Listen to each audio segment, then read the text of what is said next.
이번 이야기는 2CH 괴담 상복이 여자 첫 번째 이야기입니다.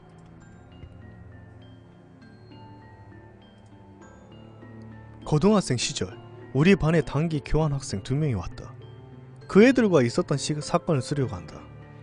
그 아이들이 왔을 때 반 여자아이들이 그 2명을 무시하기 시작했다. 그때는 이유를 잘 몰랐지만 우리는 깊게 생각하지 않고 차별하는 것도 좋지 않다고 생각해서 유학생 2명과 사이좋게 지내고 있었다. 두 사람 모두 좋은 사람이었고 일본의 수도를 좋아한다고 했다. 솔직히 당시에는 왜 여자들에게 미움을 받는지 몰랐다. 그런 일이 계속되던 어느 여름 방학 전날 우리는 처음부터 신경 쓰이던 폐허가 된 빈집으로 담력시험을 가려고 계획했다. 가는 멤버는 나, A, B, C와 유학생 D, E 총 6명. D와 E는 우리 멤버가 아니라서 함께 가고 싶다고 말했는데 너무 사람이 많으면 시끄러울 것 같아 거절했지만 아무한테 피해도 주지 않겠다며 막무가내 식으로 나와서 데려가기로 했다.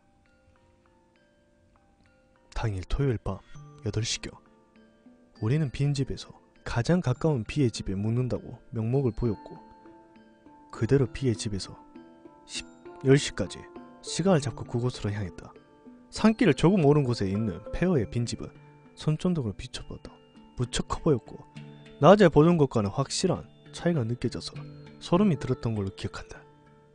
빈집에 도착하자 어디에서 알아낸 것인지 A가 야! 뒤쪽 부엌문 열쇠가 고장나 있어! 야 거기로 들어가는 것 같아 라고 말했다. 잡초를 해치고 뒤로 가보니 부엌문이 아니라 그냥 뒷문 같았지만 확실하게 자물쇠가 깨져 있었다. 순간 주저했지만 안으로 들어가기로 했다. 문을 열고 안으로 들어가니까 앞이 깜깜해져서 잘 보이지 않는 복도가 계속 이어지고 있었다. 이전에도 누군가 침입한 적이 있는 것 같았고 먼지 투성이의 나무 바닥에는 어떤 신발의 흔적도 확인할 수가 있었다. 역시 이곳은 유명한 곳 같고 우리가 같이 담력시험 하러 오는 녀석들이 상당히 있는 것 같았다. 복도를 걷다가 어느 순간 여러가지 짐을 놓아 막아버린 현관이 나타났다. 현관 왼쪽에는 다나미 방이, 오른쪽에는 어두워서 잘 보이지 않았지만 유리벽으로 된 문이 있어서 아마도 부엌인 것 같고 부엌이 있는 곳에서 2층으로 이어지는 계단이 있었다. 우리는 먼저 다나미 방으로 들어갔다. 안에 들어가 보니 상당히 넓었고 다다미가 8개 정도 깔린 방 2개를 중간에 맹장지로 나눈 구조가 돼 있었다. 가구류는 전혀 없었지만 누추해 보이는 방석 한 장이 떨어져 있었던 것이 기억난다.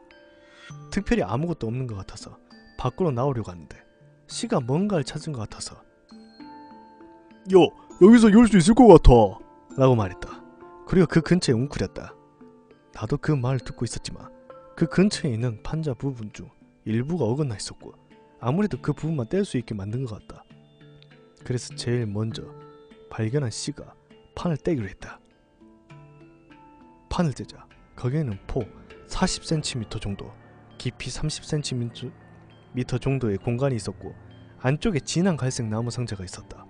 C가 판을 떼던 기세로 나무 상자를 꺼내서 뚜껑을 열어보니 안에는 동으로 만들어진 것 같은 더 작아 보이는 작은 상자 같은 것이 들어있었다. 상자 자체는 몇 년 동안 방치되어 있었던 탓인지 검게 변색되어 있었고 곰팡이 같은 것도 나 있었지만 분명 값비싼 물건을 보관하는 용도로 쓰이는 구조였다.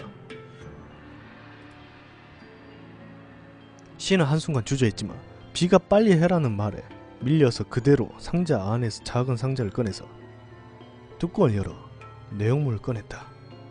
일반인의 눈으로 봐도 비싸 보이는 회전시계가 들어있었다. 그때 조금 전까지 아무 말도 하지 않았던 유학생이 서투른 일본어로 이거 비싼 거야?